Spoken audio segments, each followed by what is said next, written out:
Like, comment, share, and subscribe. Pause the video right now to check out my social media, my radio show, and thatdrummerguy.com. And most of all, enjoy the following presentation.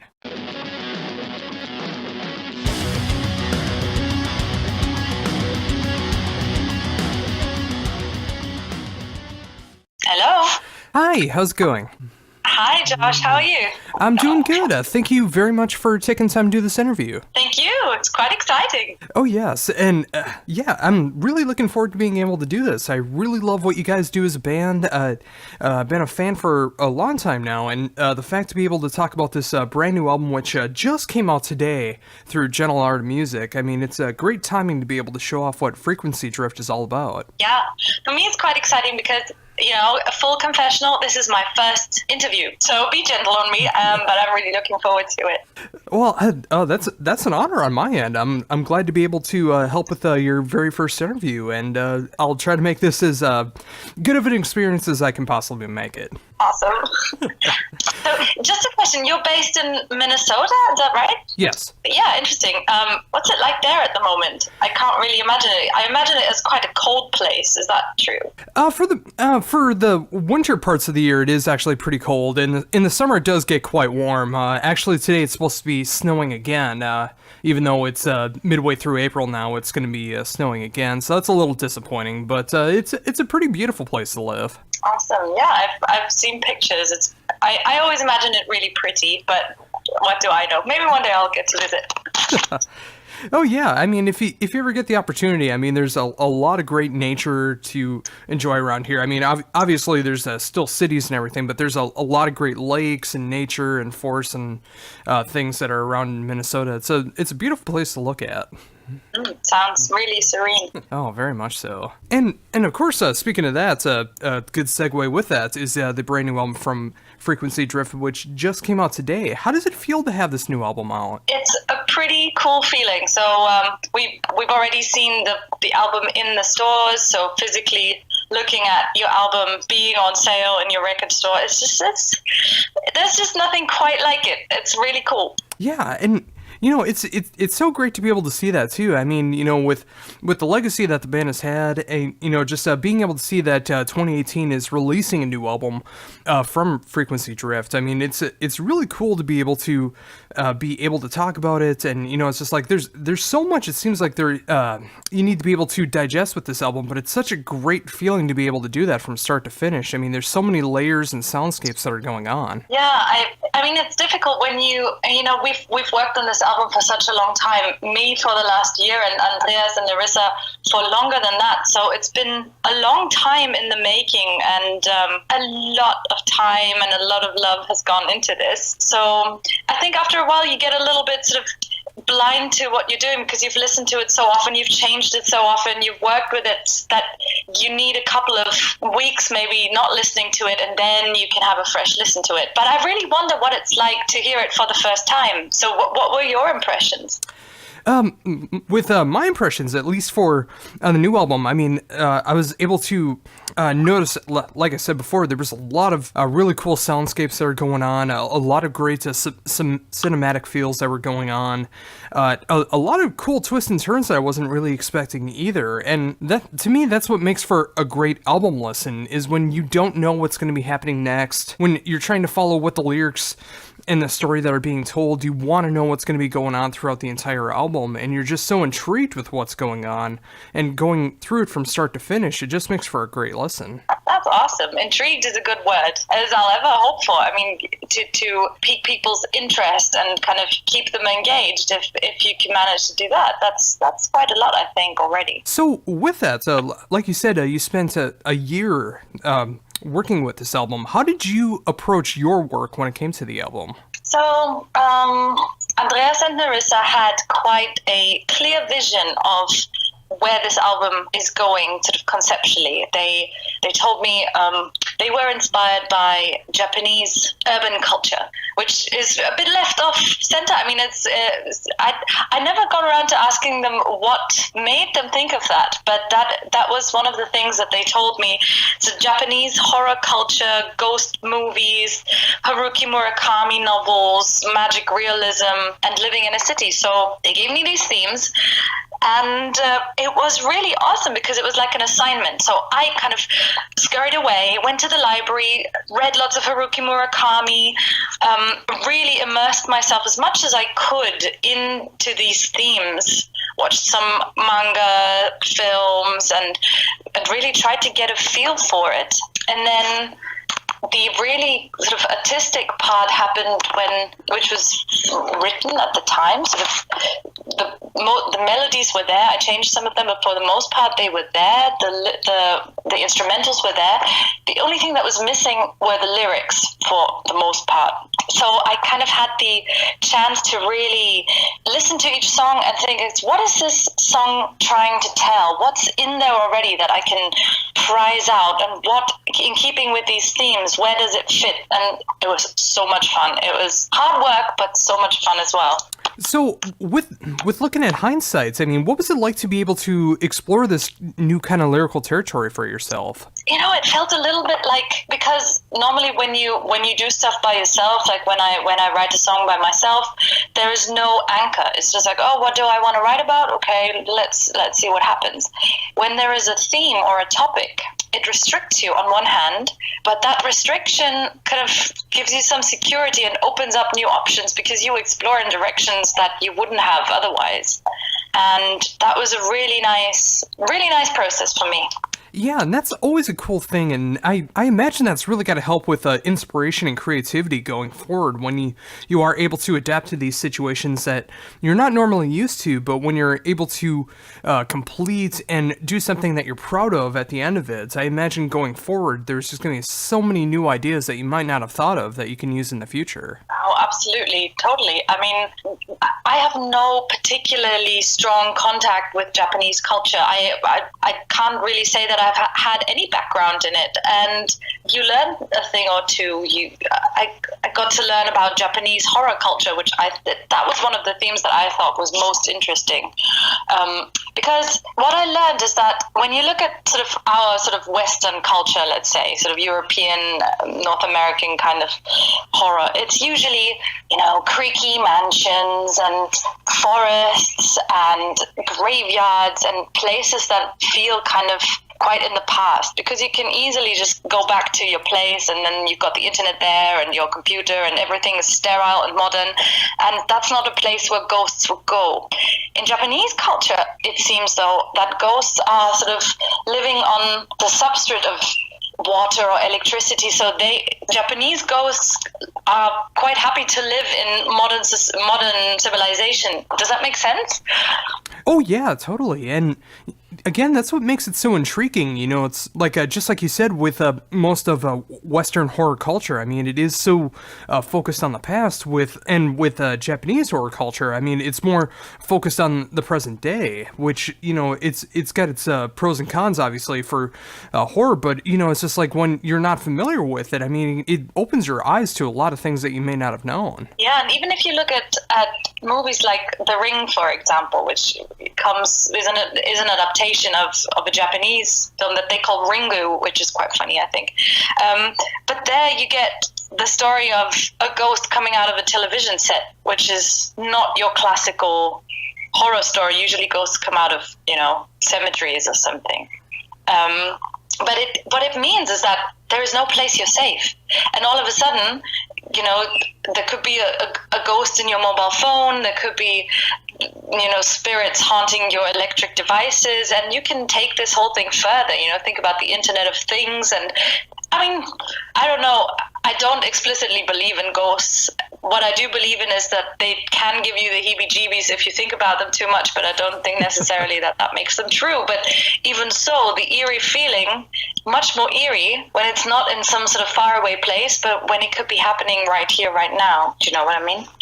Oh yeah, and that's what makes everything on this album, thematically, lyrically, and of course musically to match everything that's going on, so very intriguing. Like I mentioned before, it's just like when you're able to adapt to this situation that you yourself were not too familiar with, and being able to come out on the other side with this really cool, intriguing story with all of these themes and lyrics and ideas that you just had to submerge yourself into. But when you really divulge into it, I mean, you're able to learn so much about it. And even if you don't believe in ghost culture, I mean, there's a lot of things that, just like you said, it can give you the heebie-jeebies when it comes into it, and it just gives you a different sense of something that you weren't too familiar with. Yeah, absolutely. And one thing that we're sort of playing with on the album, pretty much almost every song, is that thin line between, is something otherworldly going on, or is the person who is describing her situation or his situation, are they just going insane? Because that's always an explanation for kind of supernatural things, that the person who's experiencing them is just having a hard time mentally. You know what I'm saying? Oh yeah, and sometimes that can be the scariest thing of all, is just something that's in someone's mind. And, you know, even if it's not a otherworldly thing or a paranormal thing, I mean, sometimes it could just be with the mind playing tricks on you, or succumbing to illness, or whatever the case is. I mean, it can create so many different things, and that can be a true horror. Yeah, absolutely. And we're kind of, there is nowhere in the album where we're solving what it is. And I don't think, you know, sometimes even when you write something, you don't necessarily know everything about it. Sort of a song, once it's written, it kind of takes on a life of its own, and it's up to everyone listening to it to think about what they hear in it and how they feel about it and how they interpret it. And I think that's the beauty of art in general. Like, someone makes it and someone else makes it into something else into their heads. So, in speaking of that, so of course, with the album just coming out today, what has been the reception that you've heard for the album so far? So far, it's been amazing. This is the first time that I am releasing an album with Frequency Drift. So I've joined them last year, and so this was the first time I'm actually part of a band that releases an album, and I was completely blown away by the reaction.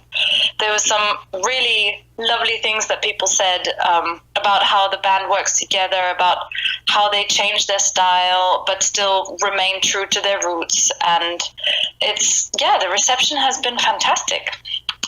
Oh, it's great to hear that too, and you are such a great fit for the band, and it's great to be able to see that kind of reception that's going on. I mean, with yourself exploring new territories with this album, and of course now just recently joining Frequency Drift to be able to have this first new album that you've done with them. I mean, it's great to be able to see how you're able to adapt to all these different situations, and being able to come out on the other side even stronger than before, even more confident than before, and being able to keep going in the future like that. Yeah, well, thank you very much. It was very fast that the band and I felt that it was quite a good fit, because when I look at sort of the bands around me, there isn't anything quite like Frequency Drift. And when the drummer approached me, Wolfgang, to ask me whether I wanted to try out for the band, I had to listen to some of their stuff, and I thought, I can't really place it, and that immediately intrigued me, because if it's like, oh, you know, that's your average metal band, yeah, that's a rock band, okay, it's one of those bands. Of course, there's nothing wrong with that at all, but I just like it when you have to think for a moment, and you can't, you know, when it takes a moment for you to really get to grips with what something is about. I like that. Yeah, and you know, that's such a great thing to be able to do. I mean, just like you said, there's nothing wrong with being in a normal rock band, a normal metal band, you know, just like focusing on 3-minute songs, just getting the right amount of riffs, and, you know, making an album like that. But what I do appreciate with Frequency Drift, and you said it best when you were able to learn so much from this experience, playing music that you weren't as familiar with, learning new ideals for themes and lyrics that you weren't too familiar with. When you're able to progress as a person because of the band that you're in, that is a great feeling. Yeah, absolutely, totally. And also musically, I come from a completely different background, like 180 degrees different to rock or metal or whatever it might be. I have a background in classical singing, and then I spent quite a lot of time writing sort of indie folk songs, so singer-songwriter stuff. So it was always very much about melody lines and being able to convey a story. And with Frequency Drift, I found a band that is sort of inspired by completely different musical roots, but at the same time was looking for someone to tell stories, was looking for someone who would be interested in painting pictures for the audience with the lyrics, with the way you sing things, with the way you perform. And it's just such an honor to be able to do that. Or I don't know, to at least be, working my best to do that. Whether I'm able to, that's for other people to judge. Oh, yeah. And, when you are able to adapt to the situation, I mean, you got to have that kind of confidence to be able to build yourself up, making sure that you're going down the right path and being able to do what you can do best for the band. But now that you can hear the outcome of what the album sounds like, even after being able to hear it as much as you have, but now hearing the fan reception that's going on, brand new people that may not be familiar with the band before this album are checking out what you do and enjoying what you're doing. I mean, that's got to be great motivation for the future, knowing that you had this confidence of being able to work on this album for the past year. So when the next release comes out, it'll feel even bigger and stronger. Yeah, it's funny. Today is the release of the album, and already I thought about, what might the next album be about and what might it be like? And to be honest, it's a little bit scary because when you work on something for the first time, there is a sort of non-worry about it. You can just do what you're gonna do, and you see what comes out, and then all of a sudden I see that people really like the album. Certainly not only because of what I did, but of the amazing work that Andreas and Larissa put in, and everyone else who was part of doing the album. But you kind of think, okay, will we be able to do this again? I mean, the band are much more experienced than I am. So this is their 7th album. They are probably used to this feeling, but to me, everything is a little bit newer, and I don't know, it's fresh and it's exciting and a little bit scary, but mostly awesome. And speaking of that, I actually see that tomorrow is going to be a show to be able to help promote the album. How does it feel to actually start to be able to do live shows with the band and being able to promote the new album? Great. I really like live shows, because when you make an album, you get to make it as perfect as you can. You get to polish every little thing. You get to choose which takes you actually want to put on the album. But live, it's a completely different ballgame. It's raw. Things can go wrong, but at the same time, when everything goes well, you get to have a dialogue with an audience. You get to feed off their energy, and they get to feed off yours, and it's exhilarating. I'm looking forward to this show, and also how people will receive the new songs. Yeah, that's going to be very interesting, and it's great to see the timing that comes along with that. I mean, with the album being out today, and then tomorrow already being able to showcase the album and showcase what the band is all about live with this current formation. I mean, it's fantastic to be able to see that. I'm excited for it. Well, one of the challenges with that, though, was there are long instrumental passages, which is part of what the band is about, part of what progressive rock is about. But then, as a singer, I don't know whether you've ever experienced. You're a drummer, obviously, right? Yes. Yeah. So I don't know. You get to sort of be behind your set most of the time. When you're a singer, you stand there. When you have nothing to do, you're still sort of center stage, and you just stand there while the others are playing music. So I kind of had to think of ways to almost endure that, just to, knowing that everyone is looking at me or could be looking at me, and I have nothing to do. I don't know. Do you know what I mean?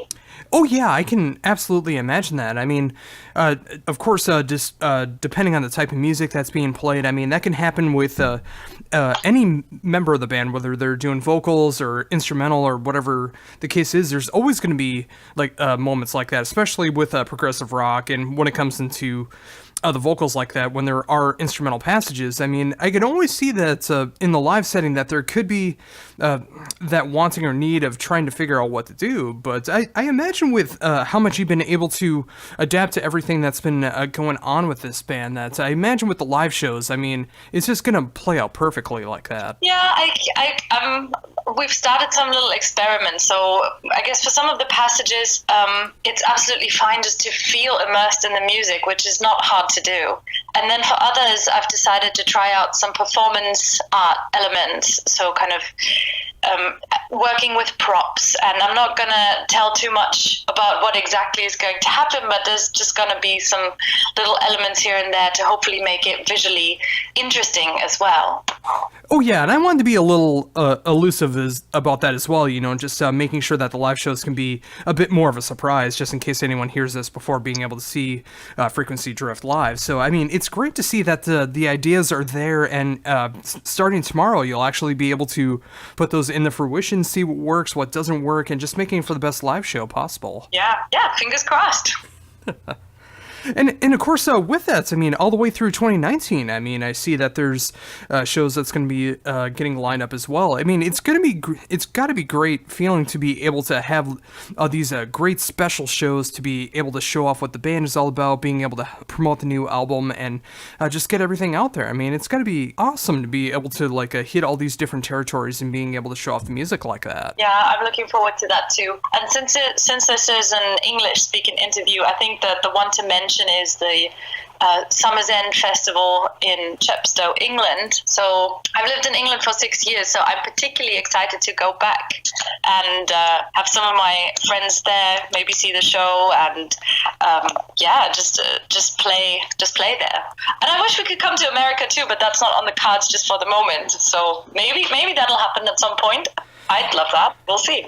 Yeah, I mean, it'd be fantastic to see some more of the North American support for this band. But until then, I mean, it's great to see that you are able to hit all of these great countries to be able to support everything. And with that show that's going to be coming up in the UK, I mean, it's great to see that it's going to be around October, so you can keep up with that horror feeling with Halloween at the end of the month for Western culture, being able to show off more of the Japanese horror culture when supporting the new album. Yeah, and of course live we're playing a mix of the new album and some of the tracks from the other albums, and it should hopefully make for quite an interesting mix, because as you might know, I don't know how familiar you are with the previous CDs as well, the album last was quite heavy on the guitar, so it had more of a rock or even metal feel, and as you can hear, Let Us Tomorrow is lighter, a little bit more sort of, we've almost done away with most of the big guitar parts, and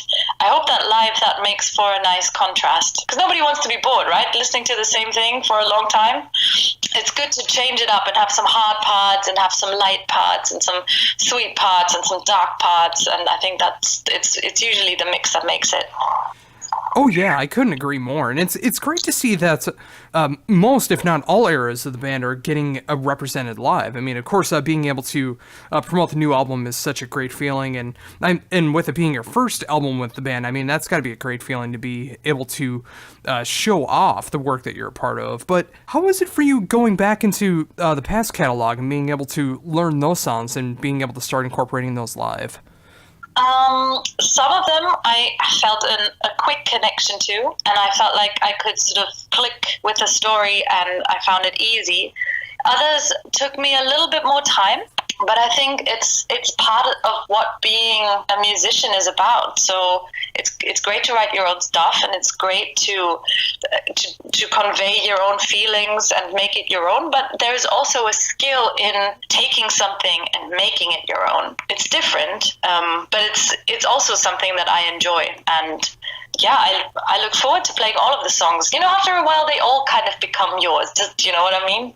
Oh, very much so. I mean, the more that you're able to adapt to the songs, the more that you learn the songs, make certain parts your own that are just a little bit different from the original, but you're able to make them in your own way. And of course, being able to incorporate that with the music that you were originally a part of with the new album. I mean, when you're able to mix that all together and you start focusing on the live shows, and the more that you get comfortable with it, everything just starts to feel like it's your own. And it's great to see that that's happening already. Yeah, totally. And I have to really give credit to Andreas and Narissa. They are giving me a lot of freedom, which is one of the things that I cherish most about being in this band. It never felt like, even though it's kind of their project and it's their baby, but they've always been very democratic about everything, and they've always been very open to change. Like, for example, there is one song, Mermaid, where I didn't really get the lyrics. I didn't understand what the song was trying to tell me. So they allowed me to rewrite them in parts and kind of make them so that I feel comfortable and that I feel I can really convey a story with them. So they've always been really open to that, which is really nice. Really, really nice. Oh, and it's so great to hear that too. I mean, when you're able to join a group of musicians and everything feels like it's the way that it's supposed to go, everyone in the band is connecting in all the same wavelengths, reaching for the same goal, whether it's playing the previous music, working on new music, the live shows, just when everything's connecting in all the the right way. I mean, there's no greater feeling. Yeah, absolutely. And there's also something about sort of the band chemistry. I've never met people that are so they have an amazing sense of humor. It's a very sort of cynical, sarcastic, bitey, sharp humor, but it's incredibly funny. And when rehearsals are going well, I think everyone's having quite a good time. Oh yeah, and that's the way it should be too. I mean, obviously there's the parts where you got to be really serious and making sure that you can hone your craft and make for the best possible performance that you can, but you also got to have fun with it too, and it's great to see that the band is like that. Yeah. Well, awesome. Well, once again, thank you so very much for taking the time to be able to talk to me about everything that's going on in the world of Frequency Drift right now, and of course, talking about the brand new album which just got released today through Gentle Art of Music, the upcoming live shows that are going to be continuing on for the album cycle, and of course, starting tomorrow with that as well. And learning all of this great insights, all these new things that you've been able to learn, whether it's in the progressive rock side, whether it's Japanese horror culture for this album, just all these different new experiences. It was amazing to be able to get your mindset into this, and it was great to be able to talk to you. It was an honor and a pleasure. Thank you so much, Josh. Oh, not a problem. Before we wrap things up, is there anything else you'd like to mention that I hadn't brought up yet? No, I probably should have thought of something witty to say here, but I'm just really excited about everything that's going on, and I hope that people take the time to listen to the album, and we'd love to hear from them.